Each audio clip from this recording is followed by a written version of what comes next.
Mana tadi? Wa ala alla nunazil amru ahlahu illa antara kufran bawahan indakum minallahi fihi burhan. Teman-teman sekalian, ini dalam konteks politik. Ketika Anda punya pemimpin presiden, pemimpin apapun itu, Anda tidak boleh mengkudeta kecuali dua kondisi. Nah, ini pendapat saya. Kalau pendapat saya Anda ikuti syukur, enggak juga Anda nanti pikirin sendiri. Yang pertama, pemimpinnya menunjukkan kufran bawahan, menunjukkan kekufuran yang sangat nyata, nggak bisa ditakwil. Contoh kufur yang takwil begini misalnya, ada orang datang ke gereja, hadir saat kebaktian. Menurut Anda, apakah dia Kristen? Belum tentu. Kalau dia ngasih sambutan sebagai ketua RT, gaji RT cuma 750.000, jadi kafir. Kasian banget. Lah cuma hadir doang, apalagi dalam konteks Anda pejabat publik. Anda harus hadir bagi semua rakyat Indonesia, muslim maupun non muslim. Tapi ada orang yang gara-gara dia datang ke gereja, dia sudah kafir. Itu nggak boleh, teman-teman. Kalaupun dia melakukan hal-hal yang sesuatu yang menurut kita kafir, selama ada takwil, dia belum kufran bawahan. Dan selama itu nggak boleh dikudeta. Tapi kalau sudah sangat jelas, dia memiliki berhala di rumahnya, lalu menyembah berhala dan di live streaming, rakyatku sekalian, kita akan menyembah patung ini. Ini adalah dewa yang ya kalau kufran bawahan Anda copot, karena Anda nggak bisa menyerahkan hidup dan mati Anda untuk orang yang dengan vulgar menyatakan kekufuran. Logikanya teman-teman, orang tuh kalau menganggap ini sesuatu yang buruk, sesuatu hal yang buruk, dia akan sembunyi-sembunyi. Tapi kalau sudah bawahan, sudah vulgar, dia sudah berlebihan salahnya. Saya kasih contoh, Anda pacaran, itu dalam perspektif santri dan pesantren itu nggak bagus. Anda tahu itu, tapi Anda pengen pacaran, akhirnya pacarannya ngumpet-ngumpet. Tapi bagi orang yang bukan santri, bukan apa, pacaran bangga, akhirnya diposting di mana-mana. Lagi di pantai guys sama pacar. Facebooknya in relationship with. Wah, 1, 2, 3, 4, banyak banget pacarannya. Nanti jalan-jalan ke luar negeri, berduaan saja, disampaikan ke orang lain. Itu kan sebenarnya kan sesuatu yang harusnya disembunyikan. Anda dan saya itu punya dosa, teman-teman, tenang saja. Cuma kita menyembunyikan dosa itu. Ada orang yang mujahir, bangga dengan dosanya. Nah, orang yang seperti ini sudah melampaui batas kenormalan hidup. Dia nggak boleh jadi pemimpin. Kalau pemimpin Anda nggak sholat, nggak apa-apa. Dia belum kufur bawahan. Saya, pemimpin saya nggak bisa baca Quran, Pak. Nggak apa-apa, dia bukan guru ngaji. Pemimpin saya nggak pernah tahajud, ya elah tahajud. Anda saja yang santri kalau nggak dibangunin nggak tahajud kok, apalagi pemimpin. Tapi kan kita pengen pemimpin yang soleh. Anda mau nyari guru ngaji, apa imam sholat, apa pemimpin politik? Itu saja sebenarnya. Kalau Anda pengen semuanya, yaitu tadi, datanglah ke kota Madinah, berdoa pada Allah, hidupkan lagi Sayyidina Abu Bakar supaya menjadi presiden RI ke-8. 8 atau ke-9. Ya udah mustahil, teman-teman. Mustahil. Nikmati saja yang ada. Tapi kan dia nggak bisa ini. Doakan supaya dengan kekurangannya dia tetap bisa memimpin. Anda kalau nyari supir, itu yang hafal Quran supaya bisa nyetir. Ustaz saya hafal Quran Pak, kira sabah malah udah sampai subah. Ini udah bisa Imam Susi, udah bisa juga begitu. Tapi nggak bisa nyetir, nggak boleh nyetir mobil. Ngomong politik kok paradigmanya pengen lengkap, nggak bakal ada. Sudah nggak ada orang yang lengkap. Sekarang Anda pilih, pengen nyetir mobil yang nyetirnya ustadz tapi nggak bisa nyetir, atau yang nyetirnya adalah orang biasa tapi bukan ustadz. Tempat saya Pak, ustadz Pak hafal Quran nyetir mobil. Anda yang kurang ajar, ustadz suruh nyetir mobil. Ustadz suruh jadi imam, suruh ngajar agama, suruh nyetir mobil. Kurang ajar Anda itu. Selama tidak kufran bawahan, nggak usah diganggu teman-teman. Semua presiden kita tuh nggak ada yang kufran bawahan teman-teman, nggak ada. Kita punya sejarah Pak Karno, Pak Harto, habis itu siapa? Pak Habibie, Gus Dur, Pak SBY, Ibu Mega dulu ya, Bu Mega, Pak SBY, Pak Jokowi, Pak Prabowo, itu semua orang-orang yang sudah kita pilih dan tidak ada yang kufran bawahan. Nggak boleh kudeta. Nggak boleh kudeta. Kenapa nggak boleh kudeta teman-teman? Sebab presiden pemimpin yang zolim satu lebih baik daripada nggak ada presiden. Sebab kalau nggak ada orang yang memimpin, semuanya jadi zolim. Saya kasih contoh. Irak punya presiden yang katanya zolim, namanya Saddam Hussein. Tapi Irak baik-baik aja tuh, orang kuliah boleh, ke pasar juga aman, anak-anak bisa main layangan putus kejar-kejar lalu keserempet motor. Nggak ada layangan di sana ya. Tapi ketika jatuh Pak Saddam Hussein, semua orang menjadi zolim, datang ke sini rampas-rampas, sampai sekarang masih nggak nyaman. Kalau Anda tanya milih mana, pemimpin Saddam Hussein atau kayak sekarang di mana suasana kacau, mereka balik ya mungkin lebih enak zamanku toh. Itu Pak Harto ya. Kita ada lagi cerita dulu yang Pak siapa namanya, siapa yang Libya itu, Muammar Gaddafi. Saat jadi presiden katanya wah begini-begini zolim, pas sudah ngejatuh jadi presiden kacau balau negaranya. Lebih baik presiden satu yang zolim, cuma dia yang zolim, daripada nggak ada presiden semuanya zolim. Dan ketika zolim Anda nggak bisa lapor ke siapapun. Dia yang dilaporin nggak ada, mau lapor ke presiden nggak ada, lapor Kapolri belum diangkat, ya bingung.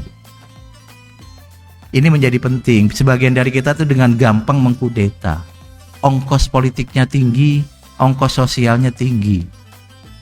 Terus apa? Kita punya term kesabaran buat kita dan amar ma'ruf sambil berdoa, ya Allah pemimpin saya kurang soleh, tambahkan kesolehan.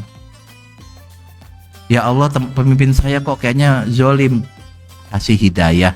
Tiap Jumatan didoakan pemimpinnya kok. Kita sudah jadi bangsa yang baik sebenarnya mendoakan pemimpin.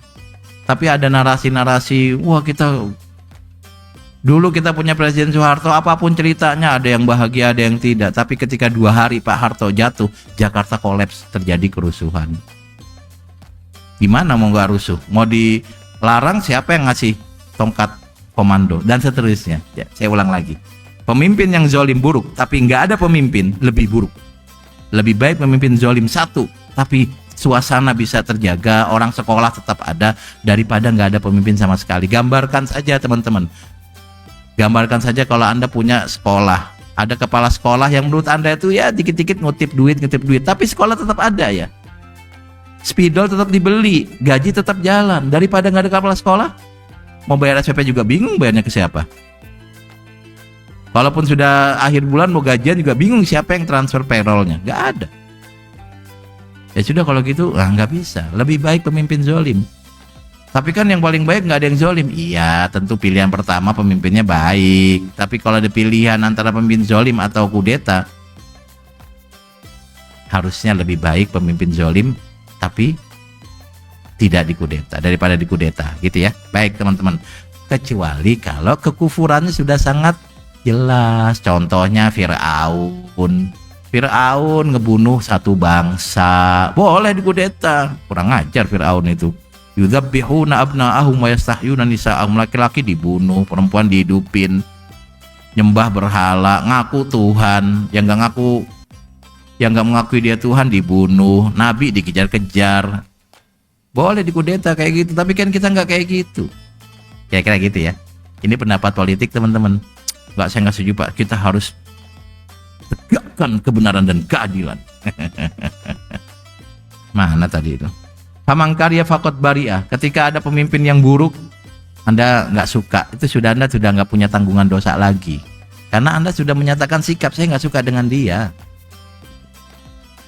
Waman angkar fakot salima, kalau dia nggak ikut bersama pemimpin itu dia akan selamat, karena pemimpin yang buruk akan buat keburukan. Kita nggak usah ikut-ikut.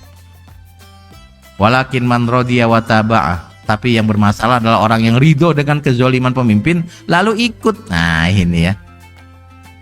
Qalu ya Rasulullah ala nuqatiluhum, kalau pemimpinnya resek kayak gini boleh nggak kita perangi Rasul? Apa kata Nabi? Qala la ma'aqamu fikum as-shalah, selama kamu masih boleh beragama nggak boleh dikudeta. Sekarang Anda laki-laki Jumatan dilarang dilarang oleh pemimpin nggak? Enggak, berarti nggak apa-apa walaupun pemimpinnya tidak Jumatan. Anda puasa Ramadan dilarang atau enggak? Enggak dilarang walaupun pemimpinnya nggak puasa, nggak apa-apa. Beda kalau ada kepres putusan presiden bahwa mulai bulan Juli tahun 2025 laki-laki nggak boleh Jumatan. Nah, baru Anda demo karena hak Anda dilarang, hak Anda dicabut, hak asasi Anda dihilangkan. Anda boleh berontak. Lawang sekarang kita nggak punya itu kok. Anda sholat syukur, nggak sholat juga boleh.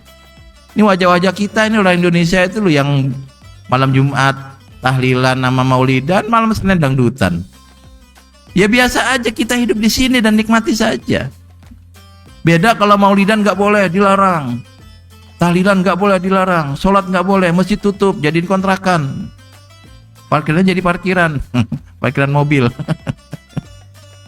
Baru Anda boleh demo karena Anda sudah dilarang beragama dan agama hak asasi. Tapi kalau nggak dilarang, nggak punya alasan Anda mengkudeta. Pemimpinnya nggak Jumatan Pak, biarin aja, itu urusan dia sama Tuhan. Siapa tahu dia musafir. Kalau musafir nggak wajib Jumatan. Enggak Pak, dia nggak musafir. Siapa tahu lagi mencret, siapa yang tahu? Kalau mencret kan susah Jumatan. Batuk dikit keluar, crit ya.